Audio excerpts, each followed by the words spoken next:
Денеска одбележуваме еден голем датум за два крупни настани во историјата на Европа и на нашата земја.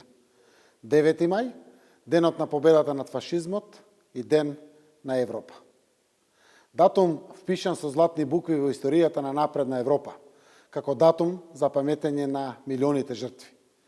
Датум за чествување на големото дело на прогресивните сили, со кое беше поразено најголемото зло, фашизмот, кој по Втората светска војна зад себе остави ужас и рушевини на нашиот континент и во светот. Токму низ овој вител на војната се издигна и македонската државност, водена од начелата за правда, солидарност и еднаквост. Во темелот на македонската државност се вградени заложбите, напорите и саможртвата на огромен број генерации на борци, кои не се штедеа себе си, ниту својата младост и своите животи.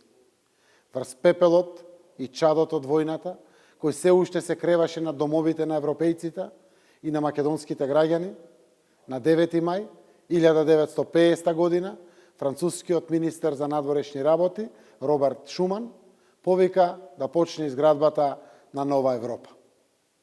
Започна остварувањето на една визија за напредна и прогресивна Европа, за реализација на идејата за Европската унија, во која лидерите на европските земји избраа сите разлики да ги решаваат на масата, а не на воените боишта.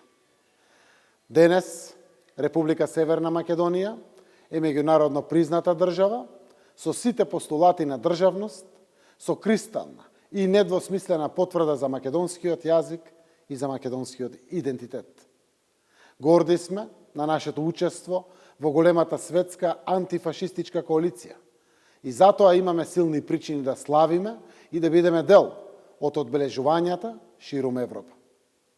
Македонската држава е втемелена врз начелата на правдата и слободата и е дом за сите нејзини граѓани и без исклучок, обединети и единствени во изборот околу европските вредности.